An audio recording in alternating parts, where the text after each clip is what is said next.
여러분 만나 뵈서 반갑습니다. 네, 뭐 처음 뵌 분도 있겠지만 그래도 주 안에서 사랑하고 축복합니다. 네.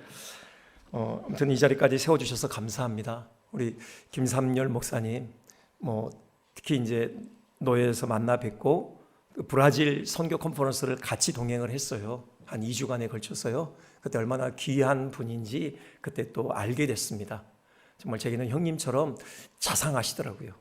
아무튼 목사님 곁에 있으면 편해요. 마음이 편하고 형님처럼 의지할 수 있는 어떤 그런 정말 자상한 성품의 또 소유자이시고 아마 여러분들에게도 같은 어떤 느낌이실 것 같은데, 또 그때 이제 선교사님들 모여서 이제 컨퍼런스 때 개강 예배 설교를 하셨거든요. 근데 이게 보통이 아니더라고요. 아무튼 우리 노예에 이렇게 굵직한 선배 목사님들도 계시잖아요. 다 하나같이 은혜를 받으시고, 또 이 선교 현장에 계신 선교사님들은 물론이고, 정말 또 말씀의 은혜가 깊으신 분이구나. 아무튼 참 존경하게 됐습니다. 우리 김삼열 목사님, 여러분 좋은 목사님과 함께 이렇게 행복한 신앙생활 하시는 여러분들 행복한 분들입니다. 믿으십니까? 네. 그런 교회 불러주셔서 감사하고요. 우리 말씀을 나누겠습니다. 미국 남부 마을에 한 사생아가 살고 있었어요. 이 아이는 태어날 때부터 곁에 아빠가 없었습니다. 젊은 엄마만 있었는데 늘 엄마를 대하는 모습은 엄마는 늘 울고 있어요. 그러니까 원래 살던 그 마을에서는 사생아를 기른다고 해서 사람들의 눈살 때문에 어쩔 수 없이 새로운 삶의 자리로 옮겨야만 했어요. 근데 그곳에서도 또 그 아이가 사생아인 것을 알게 되었고요. 그래서 이제 엄마들이 자기 아들들한테, 자녀들한테 너 그 애랑 같이 놀지 마, 이렇게 단속을 하는 거예요. 엄마는 늘 울고 있지, 주변에 친구들은 없지. 그 마음의 그늘이 깊었고요. 아무튼 늘 우울함 가운데 외로이 그렇게 지내고 있는데, 이제 그 마을에 젊은 목사님이, 교회가 있는데요, 젊은 목사님이 새로 부임해 왔다, 이런 소식을 듣게 돼요. 이분이 참 좋으신 분이다. 이 어린 마음에 한번 그 목사님이 이 주도하는 이 예배에 참여하고 싶은 거예요. 난생 처음으로 이제 큰 마음을 먹고 교회를 간 겁니다. 근데 남들 다 들어갈 때 들어갈 수 없어서 남들 다 들어가고 예배가 시작되면은 한 5분쯤 뒤에 이제 조용히 뒤에 가서 앉아요. 그리고 남들 나올 때 같이 나올 수가 없어서 축도할 때쯤 먼저 또 예배당을 빠져나오는, 이런 식으로 이제 그 목사님이 좋아서 그렇게 몇 개월간 예배를 드렸어요. 근데 한 번은 설교에 너무 은혜가 컸던 거예요. 주체할 수 없는 눈물이 흐르고요. 그래서 그만 예배가 끝났다라는 것을 이렇게 인식하지 못했던 겁니다. 그럼 어떻게 해요? 같이 나갈 수는 없고, 그래서 계속 그 자리에 고개를 숙이고 앉아 있었는데요, 뚜벅뚜벅 구두 소리가 자기를 향해서 다가오는 겁니다. 봤더니 목사님인 거죠. 목사님을 처음 가까이서 이제 보는 순간인데요, 그렇게 울고 있는데 목사님이 물으셔요. 애야, 네 아빠가 누구냐? 아빠, 참 이 아이에게는 저주스러운 존재거든요. 근데 그렇게 존경하는 목사님이 또 아빠에 대해서 물어보니 몸소리가 쳐진 거죠. 그런데 그 목사님이 이렇게 말을 이어갑니다. 네 눈물을 보니 네 아빠가 누군지 알겠다. 네 아빠가 바로 하나님이시구나. 네 얼굴이 하나님을 많이 닮았구나. 이 목사님은 이 아이가 누군지 이미 알고 있었던 겁니다. 대화를 이끌어 가는데 네 아빠가 누구냐, 이렇게 대화를 이끌어 가셨던 거죠. 그날 이 아이는 자기가 존경하는 목사님의 입으로 하나님께서 자기 아빠라는 사실을 듣게 되는 순간 성령의 치유하시는 손길을 경험하게 됐어요. 12살이었는데 지금까지 12년 동안 그 마음에 켜이 쌓여왔던 그 상처가요, 봄눈 녹듯이 한순간에 씻겨 내려가는 것을 경험한 것이죠. 이 아이가요, 나중에 미국의 테네시 주지사를 역임했습니다. 그것도 2번이나요. 이름은 벤 후퍼라고 합니다. 그가 나중에 이런 이야기를 했다고 해요. 그 젊은 목사님에게서 내가 하나님의 아들이라는 말을 듣던 그날이 바로 테네시주의 주지사가 태어나던 날입니다. 아버지가 누군지도 모르고 태어나서 한 번도 아버지 얼굴을 본 적이 없고 늘 눈물 짓고 있는 그 엄마 옆에서 홀로 외로이 오랜 시간 자랐던 그 아이, 사생아라는 그 멍에를 가지고 살아야만 했던 그 아이가요, 예수님을 만남으로 인해서 하나님 나라를 위해서, 그리고 또 미국, 조국을 위해서 의미 있는 어떤 발자취를 남기는 이런 삶을 살게 되어졌어요. 이것이 바로 교회가 할 일이죠. 그렇죠, 여러분? 이렇게 한 사람 한 사람을 하나님의 사람으로 세우는 이 일을 하도록 하나님께서 교회를 세우신 것 아닙니까? 그분의 흘리신 피값으로요. 특별히 이렇게 하나님의 사람을 세워가는 이 소중한 어떤 역할을 또 정말 또 힘있게 감당하는 바로 또 그 일이 교사에게 주어졌죠. 그렇죠. 여러분, 교사는 그렇게 귀한 어떤 직분의 사람들입니다. 그 귀한, 천하보다 귀한 한 영혼 한 영혼을 하나님의 사람으로 세우는 이 소중한 직임이 바로 교사에게 맡겨졌잖아요. 오늘 우리 본문 보면은 예수님께서 베드로를 교사로 부르셔요. 목자라고도 할 수 있지만요, 또 영혼을 돌보는, 영혼을 목양하는 교사로 우리 주님께서 베드로를 불러내시는 그 장면이에요. 근데 거기 보면요, 3번 질문하시죠. 같은 질문을 던지셔요. 요한의 아들 시몬아, 네가 나를 사랑하느냐? 요한의 아들 시몬아, 네가 나를 사랑하느냐? 요한의 아들 시몬아, 네가 나를 사랑하느냐? 이 같은 질문을 3번이나 던지시거든요. 이것이 의미하는 바는 이 영혼을 치고 영혼을 돌보는 이 목자, 교사로서의 사명과 바로 네가 나를 사랑하느냐, 이 질문에 대한 답과 중요한 연관이 있다라는 것을 의미하겠죠. 그래서요, 우리에게 맡겨진 이 교사로서의 이 사명을 잘 감당하기 위해서 이 네가 나를 사랑하느냐라는 이 예수님의 질문이 어떤 의미를 갖고 있는지, 그 질문에 대해서 우리가 어떻게 답을 해야 하는지 한번 오늘 생각을 해보겠습니다. 먼저요, 예수님께서 요한의 아들 시몬아, 네가 나를 사랑하느냐 이렇게 질문하신 이유는요, 복음이 뭔지 베드로로 하여금 깊이 깨닫는 기회를 주시기 위함이에요. 복음에 대한 바른 알미, 무엇보다도 영혼을 돌보는 교사로서 꼭 필요했던 자질이었던 것이죠. 3번 질문했다, 사랑에 대해서. 여러분, 이 3이 가지고 있는 숫자에 의해 우리에게 연상되는 한 장면이 있죠. 베드로와 관련해서요, 베드로가 예수님을 3번 부인했잖아요. 그것과 분명히 관련이 있을 거예요. 베드로가 예수님을 모른다고 3번 부인한 것과 지금 예수님 앞에서 내가 예수님을 사랑합니다라고 3번 고백하게 만드는 것과 이것은 분명히 깊은 연관이 있을 것입니다. 예수님께서 참 그 세밀하게요, 이 상황을 설정하고 계신 것을 볼 수 있어요. 그 중에 하나 중요한 장치가 바로 숯불이죠. 지금 이 갈릴리 바다 그 아침에 조반을 준비하시느라고 지금 숯불을 피워 놓으셨잖아요. 모닥불을 피워 놓으셨어요. 모닥불을 하면은 또 떠오르는 장면이 있습니다. 특별히 베드로가 지금 예수님께서 피워 놓으신 이 모닥불을 봤을 때 가슴이 철렁했을 것이에요. 심히 불편했을 것입니다. 왜요? 그날 예수님을 모른다고 3번이나 부인하던 그날도 이 모닥불이 피어 있었거든요. 그때의 그 처절한 기억이 이 모닥불에 의해서 되살아났을 것이에요. 좌불안석이었겠죠. 그런데 그 정적을 깨고 예수님께서 베드로에게 질문을 던지셔요. 요한의 아들 시몬아, 네가 나를 사랑하느냐? 베드로가 얼마나 당황했겠습니까? 마치 그 심란한 베드로의 마음을 꿰뚫어 보신 듯한 그런 질문이었죠. 베드로 침을 꿀꺽 삼켰을 것입니다. 한번 심호흡을 길게 했을 것이고요, 마침내 입을 열어 대답합니다.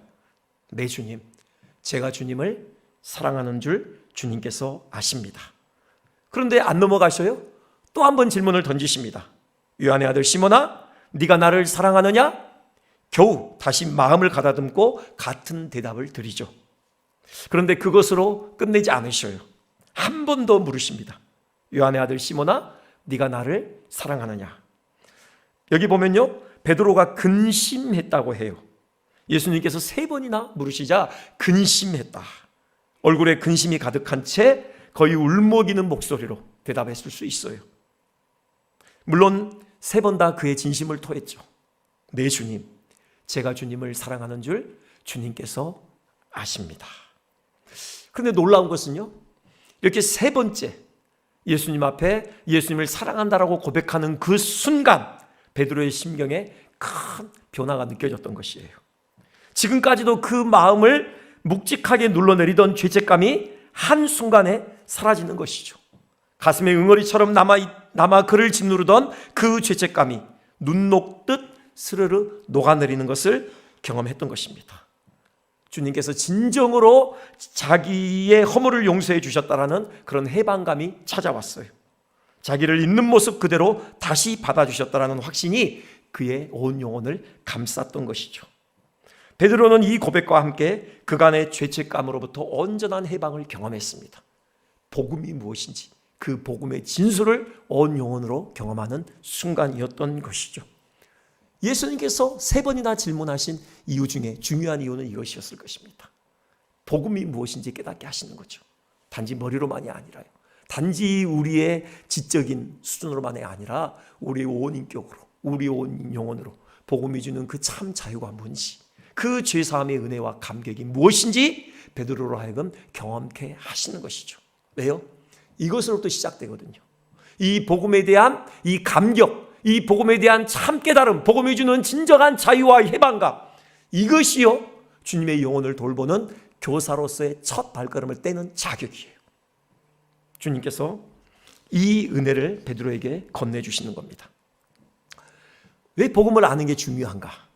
그러면요, 여러분 우리 자신의 변화도 있지만 또 우리가 맡고 있는 그 영혼들의 변화, 무엇으로 가능하냐면요, 오직 복음으로 가능합니다. 여러분 사람이 잘 안 변한다고 하잖아요. 그런데요, 복음은 사람을 변화시켜요. 복음에는 사람을 변화시키는 능력이 있어요. 성경에 수많은 예가 있는데요, 그 중에 한 가지만 들어볼까요? 삭개오요. 여러분 삭개오, 아무튼 돈에 지극히 집착했던 인물 아닙니까? 피도 눈물도 없이 돈에 악착같이 집착했던 사람이죠. 동족, 이웃의 아픔 아랑곳하지 않고 돈을 갈취해서 이웃의 고통 위에 자기의 행복을 건설하려 했던 아주 악독한 사람이에요. 근데 이 사람이 예수님을 만났을 때 최종적으로 그가 하는 고백이 있어요. 누가복음 19장 8절이죠. 주여 보시옵소서, 내 소유의 절반을 가난한 자들에게 주겠사오며 만일 누구의 것을 속여 빼앗은 일이 있으면 내 갑절이나 갚겠나이다. 뭡니까? 평생 자기를 올가매고 있던 바로 그 돈으로부터 자유케 되었던 것입니다. 여러분 무엇이 삭개오를 이 돈으로부터 자유케 했어요? 물론 예수님과의 만남인데요, 바로 복음이에요. 예수님과의 만남에서 예수님께서 삭개오에게 이렇게 말씀을 건네셨거든요. 누가복음 19장 5절, 삭개오야 속히 내려오라, 내가 오늘 네 집에 유하여야 하겠다. 이건 삭개오에게 복음이었어요. 여러분 조건 없이 삭개오를 하나님의 백성으로 받아들여 주시는 것이죠. 지금까지 자기의 모든 죄를 묻지 않고 다 사하시고 무조건적으로 하나님의 백성의 일원으로 받아주시는 이 복음이 예수님의 입술을 통해서 자기 귀에 전달되어진 것입니다. 그 순간 삭개오가 자유하게 된 거예요. 어떤 목사님께서 왜 삭개오가 이렇게 돈에 집착하게 되었을까? 그것은요, 그 삭개오의 내면 때문인데, 그 내면의 동기가 중요한데요, 한마디로 살기 위해서였다, 그렇게 해석을 해요. 무슨 말이냐? 사람들에게 무시당하지 않기 위해서 몸부림을 했다라는 거죠. 그렇게 돈이라도 있어야지 사람들이 자기를 업신여기지 않을 것이다, 그런 생각을 했다라는 겁니다. 그래서 돈을 모으기 시작했고요, 이제는 걷잡을 수 없는 그런 돈에 중독이 됐다. 그 마음의 동기, 살기 위해서, 자기 존재를 인정받기 위해서. 돈이 있으면 이 경쟁이 치열한 세상에서 뭔가 사람들이 자기를 인정해 줄 것만 같아서 그렇게 돈에 집착하기 시작했다라는 거예요. 근데 예수님의 그 복음의 말씀에 의해서 무조건적으로 자기를 용납해 주는 그 예수님의 복음의 선포로 말미암아 자유하게 된 것이죠. 그 내면에 그 공허함이 채워지게 된 것입니다. 더 이상 돈에 매여 있을 필요가 없게 된 것이에요. 그래서 돈으로부터 자유하게 되어지고 그때부터 따스한 시선으로 이웃을 바라보게 되는 것이고 자기가 가진 것을 이웃의 아픔을 치유하는 일에 기꺼이 나눌 수 있게 되어졌다라는 거죠. 여러분 이게 복음이 하는 일이에요. 여러분 우리의 그 공허한 마음, 그걸 복음이 채워주는 거죠. 자유케 하는 것입니다. 그래서 따스한 시선으로 세상을 바라보게 만들고요, 기꺼이 이웃을 향하여 손을 내미는 그런 헌신적인 사람으로 우리를 변화시켜 가는 거죠. 여러분, 복음이 하는 일이에요. 우리 교사로서 다시 한번 우리 기억했으면 좋겠습니다. 내가 복음의 은혜를 알고 있는지요. 정말 복음이 나를 진정으로 자유케 하는 그 은혜를 내가 경험했는지요. 그리고 그 복음의 능력을 내가 확신하고 있는지요. 이 복음이 지금 내가 섬기고 있는 이 영혼을 변화시키는 참된 능력인지요. 여러분, 복음으로 우리가 섬기는 영혼들이 변화되어지는 그런 역사의 주인공들 되시기를 주님의 이름으로 축원드립니다. 두 번째요, 네가 나를 사랑하느냐? 이 질문은 말 그대로 우리가 영혼을 돌보는 교사로서 우리에게 정말 또한 중요한 자질이 바로 예수님을 향한 사랑이라는 거죠. 네가 나를 사랑하느냐 물으신 것은요, 또 한편에서 그만큼 영혼을 돌보는 일에 있어서 예수님을 향한 사랑이 필수적임을 말해주고 있는 것입니다.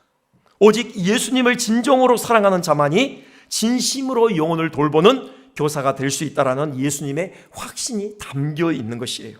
이런 것이죠. 베드로야, 네가 나를 사랑하느냐? 네, 주님. 그래, 그러면 내 양을 쳐라. 그런데 베드로야, 너 정말 나 사랑하느냐? 네, 주님. 제가 주님을 사랑해요. 야, 그래, 내 양을 먹여라. 베드로야, 한 번만 더 묻자. 너 정말 나를 사랑하느냐? 네, 주님. 정말로 주님을 사랑합니다. 그래, 내 양을 치거라. 이런 거예요. 지금 여기에 담겨있는 예수님의 마음은요, 네가 내 양을 치는 진정한 목자가 되려면, 내 양을 돌보는 진정한 교사가 되려면 반드시 네게 필요한 게 있는데, 네가 나를 사랑해야 된다. 네가 나를 사랑해야 된다. 그럼 네가 나를 사랑하는 그 사랑의 마음이 너로 하여금 교사로서의 그 사역을 충분히 감당하는 힘이 되줄 것이다. 지금 그런 예수님의 마음이 담겨 있는 것이죠. 왜 그렇습니까? 왜 우리가 영혼을 돌보는 일에 예수님을 향한 진한 사랑이 필요합니까? 영혼을 돌보는 일에는요, 희생이 따르기 때문에 그래요. 여기 베드로에게 하시는 말씀이요, 18절 보면 이렇게 돼 있죠. 내가 진실로 네게 이르노니 네가 젊어서는, 다시 한번 띄워주시겠습니까? 네가 젊어서는 스스로 띠띠고 원하는 것으로 다녔거니와 늙어서는 내 팔을 벌리리니 남이 네게 띠띠우고 원하지 아니하는 곳으로 데려가리라. 이게 뭡니까? 베드로에게 있어서는 이게 순교죠. 네, 큰 희생, 순교입니다. 베드로는 그 영혼을 돌보는 목자로서의 그 사명을 감당하는 길에 반드시 죽음이 기다리고 있다는 거예요. 예수님께서 미리 알려주시는 거죠. 우리에게 순교하라 그런 의미는 아니죠. 우리가 영혼들을 말씀으로 가르치고 섬기는 그런 교사의 직분의 그 여정에 반드시 순교가 있을 것이다, 그런 말씀은 아닙니다. 하지만요, 같은 원리예요. 여러분, 영혼을 돌보는 일은 희생 없이는 될 수 없어요. 물리적인 죽음은 아니더라도 정말 우리 자신을 쳐서 복종시키는 그런 죽음의 순간은 매 순간 우리에게 직면하게 되는 것입니다. 예수님께서 같은 맥락의 말씀을 하시는데요, 요한복음 12장 24절 말씀하시잖아요. 한 알의 밀이 땅에 떨어져 죽지 아니하면 한 알 그대로 있고 죽으면 많은 열매를 맺느니라. 생명의 열매를 거두는 일에 결코 쉬운 길은 없다라는 겁니다. 희생이 따른다라는 거죠. 수고와 헌신이 따른다라는 것입니다. 생각해 보면 그래요. 한 번 복음 잘 전했다고 해서요, 양육이 끝나는 것 아닙니다. 끊임없이 그 영혼과 말씀의 은혜를 나누어야 해요. 여러분, 한 번 그 영혼을 위해서 내가 간절하게 기도했다, 여러분, 그것으로 그 영혼이 이제 문제가 다 해결되느냐? 아닙니다. 끊임없이 그 영혼 붙들고 하나님 앞에 나가야 돼요. 여러분, 영혼 붙들고 기도해 보신 분들은 알아요. 이게 얼마나 에너지가 많이 드는 일인지요. 얼마나 우리의 생명을 쏟아붓는 일인지요. 여러분, 이미 교사들 경험들이 많이 있으시겠지만요, 저도 제 경험을 반추해 보면 그래요. 제게 맡겨진 영혼들을 위해서 기도할 때, 그 청년 시절에 교사로서 많은 아이들이 부모가 예수를 믿지 않는 그냥 친구의 손에 이끌려 교회를 나온 아이들이 많았거든요. 그 아이들을 위해서 기도할 때마다 그런 거룩한 부담감이 있었어요. 하나님, 내가 이 아이를 위해서 기도하지 않으면 이 세상에 이 아이를 위해서 기도하는 아무도 없습니다. 그 부모조차도 이 아이를 위해서 기도하지 않습니다. 그러니 기도를 멈출 수가 없었던 거죠.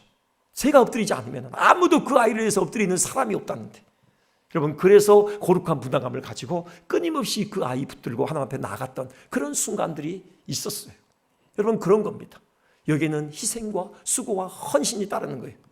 그 외에 물질적인 희생이라든가 여러분 시간적인 희생이라든가 여러분 많은 수고와 헌신 없이 결코 영혼은 자라지 않습니다. 그러기 위해서는 예수님을 사랑해야죠. 예수님을 향한 사랑이 기꺼이 영혼을 위해서 수고와 헌신과 희생을 하게 만든다는 것입니다. 또 주님을 사랑할 때요, 우리에게 맡기신 그 주님의 양들을 진정으로 사랑할 수 있게 되는 것이죠. 참된 목양은 영혼을 향한 순전한 사랑에서 시작되며 값진 결실을 맺게 되는 것이에요. 이런 이야기가 있는데요, 그 대학에서 그 사회학과 교수였는데 자기 강의를 들으러 온 수강생들에게 숙제를 내줬어요. 그 숙제가 뭐냐면은 볼티모어의 아주 빈민가, 거기에 이제 청소년들이 한 200명 가까이 살고 있었는데 그 아이들에게 찾아가서 일일이 인터뷰를 해라. 그들의 지금 삶이 어떤 환경에 처해져 있는지를 좀 조사해라. 이런 숙제를 내준 겁니다. 그리고 그 아이들의 미래에 대한 어떤 전망 보고서를 결과로 내라. 이제 학생들이 다 가서 그 빈민가에 살고 있는 아이들 다 만났어요. 그리고 이제 보고서를 냈습니다. 근데 200명에 대한 보고가 하나같이 똑같아요. 이겁니다. 이 아이에겐 전혀 미래가 없다. 아무런 기회도 주어지지 않기 때문이다. 이런 이제 보고가 있었어요. 자, 그리고 이제 25년이 지났습니다. 똑같은 그 대학의 똑같은 사회학과 강의실이에요. 물론 교수님은 바뀌었죠. 근데 이 교수님이 25년 전에 그 학생들이 써낸 그 보고서를 우연히 손에 넣게 됐어요. 흥미롭잖아요. 어떻게 이런 결과가 있나. 그래서 자기 수강하러 온 학생들에게 똑같은 숙제를 내줬어요. 자, 25년 전에 이 보고서에 담겨있는 그 아이들을 추적해라. 그 아이들이 지금 어떻게 살고 있는지 그들의 삶의 환경을 다시 한번 추적해봐라. 다행히도 200명 중에 20명 먼저 죽거나 다른 지역으로 멀리 떠나가거나 빼고 180명이 그 지역에 살고 있었어요. 보고서가 올라왔죠. 근데 놀라운, 전혀 예상하지 못한 그런 결과를 마주하게 된 거예요.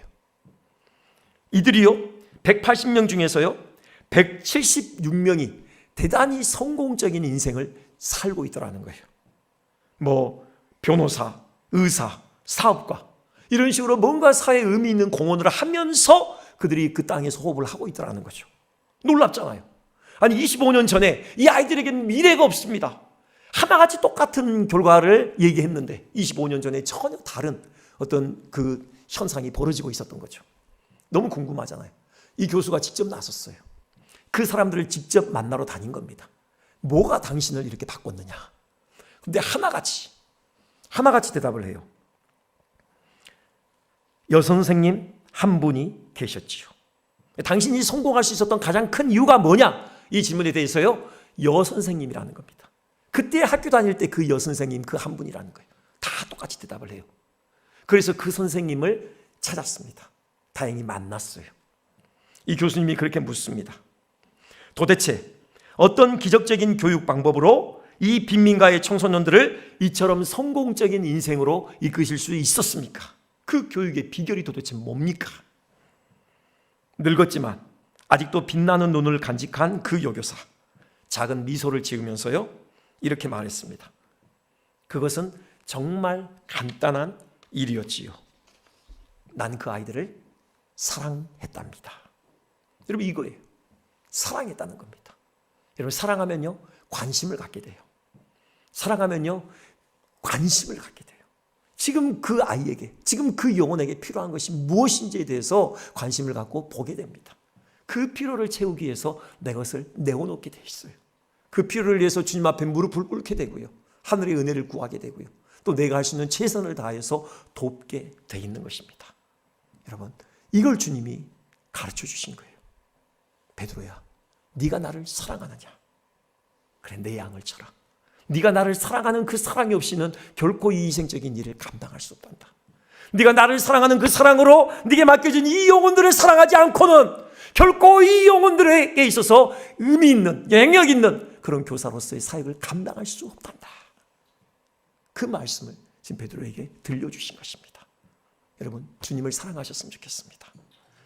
주님을 향한 사랑이, 아까 우리 그 교사 선생님들 특성 내 안에 예수로 충만하다라고 했는데 예수의 사랑으로 충만했으면 좋겠어요. 그래서 우리의 인격적인 행보를 통해서 우리 아이들에게 예수님의 사랑이 오롯이 전달되어졌으면 좋겠습니다. 한 가지만 더 살펴보겠는데요, 꼭 필요한 게 있습니다. 우리가 이 사역의 길을 걸어가면서요, 그건요, 예수님만을 의지하는 믿음이죠. 예수님께서요, 요한의 아들 시몬아, 네가 나를 사랑하느냐? 그런데 그 앞에 이렇게 덧붙여 있죠. 이 사람들보다 네가 나를 더 사랑하느냐? 이렇게 물으셔요. 그건 해석하기 나름인데 이렇게 해석도 가능해요. 자, 이 사람들이 나를 사랑하는 것보다 네가 더 사랑한다고 얘기할 수 있겠느냐? 이렇게 지금 질문을 하실 수도 있다는 겁니다. 자, 이게 뭐냐? 이건요, 지금 베드로가 부인하기 전에, 예수님을 부인하기 전에 예수님께서 세포되시는 그날 예수님께서 베드로야, 네가 3번 나를 부인할 것이다 이렇게 말씀하셨잖아요. 그때 베드로의 반응이 뭐였죠? 주먹 불끈 쥐면서, 아 선생님 섭섭하게 그런 말씀을 하십니까? 저는 예수님과 함께 죽는 한이 있더라도 예수님을 부인하는 일은 없을 것입니다. 전 이미 예수님과 함께 죽을 각오가 돼 있습니다. 다시는 그런 섭섭한 말씀 하지 마십시오. 이거였죠. 그걸 염두하고 지금 예수님께서 다시 던지셔요. 베드로야, 너 그때 이 사람들보다 네가 나를 가장 사랑한다고, 목숨까지도 내어놓을 수 있다라고 너 그렇게 큰 소리 쳤었지. 지금도 그러냐? 이 사람들보다 나를 더 사랑하느냐? 이렇게 지금 도전하신 거예요. 베드로가 그 의미를 알아챘겠죠. 베드로의 답변이 뭡니까? 주먹 불끈 쥐고, 아, 또 그런 질문 하시네. 그게 아니에요. 그렇지 않죠. 고개 푹 숙이고 정말 들릴 듯 말 듯, 주님 그러하나이다. 제가 주님을 사랑하는 줄 주께서 아시나이다. 이게 뭐예요? 제가 주님을 사랑하는 것은 진심입니다. 그때도 진짜 진심으로 주님을 사랑했고요, 지금도 진심으로 주님을 사랑해요. 근데 제가 한 가지 깨달은 게 있어요. 주님을 향한 저의 사랑 믿을 게 못 되더라고요. 막상 정말 주님을 위해서 죽을 것 같았는데 죽음이 제 앞에 직면하니까 그렇게 비겁한 저 자신인 것을 그때 알게 됐습니다. 주님을 향한 저의 사랑이 얼마나 기초가 없고 얼마나 이렇게 흔들리기 쉬운 것인지 제가 분명하게 알게 됐습니다. 그런 의미예요. 더 이상 제 자신을 의지하지 않습니다. 주님 저를 도와주십시오. 그런 의미인 것이죠. 여러분, 그렇습니다. 예수님의 은혜가 필요해요. 여러분, 우리 힘으로 섬길 수 있는 게 아닙니다. 우리 힘으로 이 헌신적인 어떤 교사의 사역의 여정을 걸어갈 수 있는 거 아니에요. 주님께서 그럴 수 있다고 믿으시고 우리 홀로 이 길을 걷게 하는 게 아닙니다. 주님께서 우리와 함께 하셔요. 매 순간순간 우리를 붙드시는 것입니다. 여러분, 주님을 의지하셔야 돼요. 여러분, 우리의 지혜, 우리의 능력, 어떤 우리의 열정, 이게 아니라고요. 위로부터 부어지는 은혜가 필요해요. 우리는 은혜의 통로인 것입니다. 우리를 통해서 하나님의 사랑이 흘러가고요, 우리를 통해서 복음의 능력이 발휘되고요, 우리를 통해서 하나님의 그 은혜가 우리 맡겨진 영혼들에게 흘러가는 통로로 우리는 서 있는 거예요. 우리가 할 정말 중요한 일은 무릎을 꿇는 거죠. 하늘의 은혜를 구하는 겁니다. 하늘의 문이 열려서 하늘에 실려간 은혜가 우리가 섬기는 그 영혼들 가운데 부어지도록 우리는 은혜의 통로로서 역할을 신실하게 감당하면 되는 것입니다. 여러분, 주님을 의지하셨으면 좋겠습니다. 말씀을 정리하겠습니다. 부족하지만 우리 또한 베드로처럼 최고의 교사 되신 예수님으로부터 누군가를 돌보는 교사로 부르심을 받았습니다. 복음의 은혜를 확신하십시오. 주님을 향한 사랑으로 우리 영혼을 충만히 채우십시오. 주님을 전적으로 의지하십시오. 주님께서 도우시는 그 은혜로 말미암아 정말 이 사역 잘 감당함으로 천하보다 귀한 그 영혼들을 하나님의 사람으로 세우는 기쁨의 열매 풍성히 맺으시기를 주님의 이름으로 축원드립니다. 네, 제게 한 3분 정도만 더 주실 수 있으신가요? 네, 여러분에게 꼭 소개하고 싶은 그런 영상이 좀 있습니다.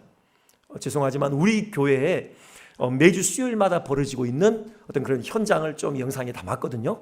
잠깐 그거 보시면서 좀 제가 좀 부연 설명을 해드리겠습니다. 네. 수요 미식회라고 이름하는 건데요.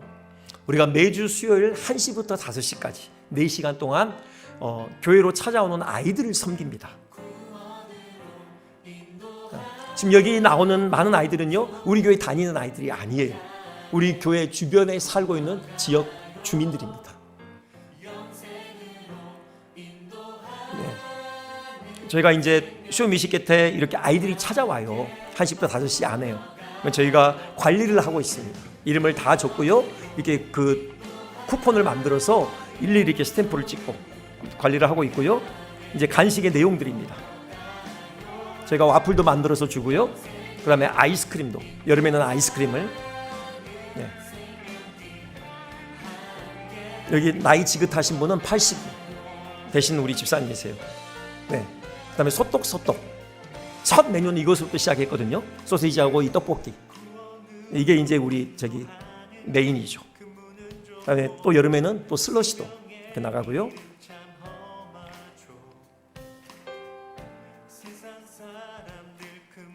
네. 그리고 덥지 않을 때, 이게 너무 더우면 솜사탕은 잘 안 되더라고요. 덥지 않을 때는 또 우리가 솜사탕을 또 이렇게 나누고 있습니다. 아이들이 1시부터 5시까지 오면요, 뭐 학원 가는 시간, 이런 시간 어쩔 수 없지만 나머지 시간에 교회 와서 놀아요. 수요일 날은. 네. 아이들에게 수요일은 교회 와서 노는 날입니다. 요즘에는 또 신메뉴를 개발했어요. 우리가 또 붕어빵도 지금 나눠주고 있습니다. 저희 카페에는 아이들만 오는 게 아니라 우리 학부모들이 와요. 마음껏 시간을 보내면서 갑니다. 이건 복음 파티라고 이 어린이 전도협회에서 하는 그런 프로그램을 저희가 도입해 왔어요.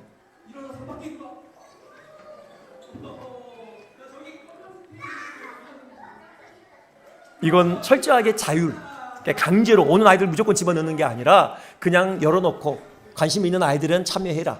그런 식으로 지금 저희가 운영을 하고 있습니다. 네, 그래서 복음을 전하고 있어요, 아이들에게.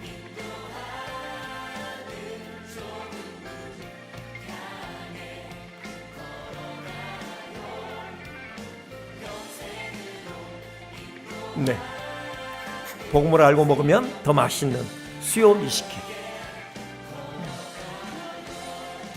네.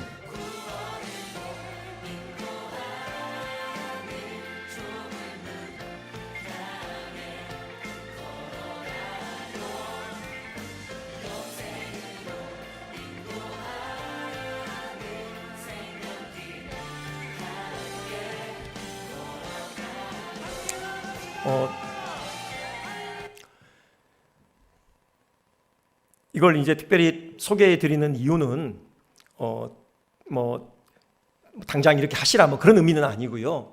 그냥 우리는 이렇게 지금 아이들을 섬기기 위해서 애를 쓰고 있다. 하나의 어떤 모델로 여러분에게 좀 솔직히 좀 도전을 드리고 싶어서 보여드린 거고요. 지금 이 수요일 날 1시부터 5시까지 아이들만, 그러니까 유치부부터 시작해서 때로는 이제 중학생들도 있어요. 저희가 이제 쿠폰으로 다 관리를 하고 있어요. 그 명단을 다 가지고 있습니다.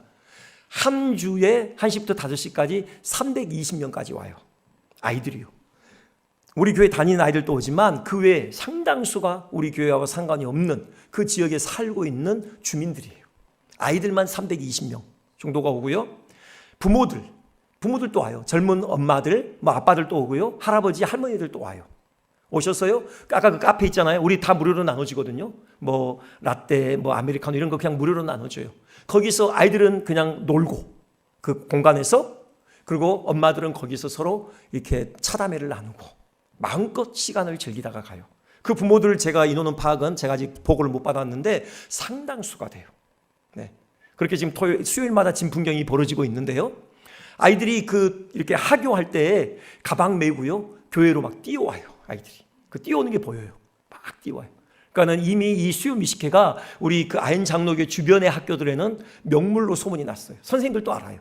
애들이 수요일 되면 우리 아현 장로교 수요 미식회 가자. 뭐 이렇게 지금 오고 있는 중이거든요.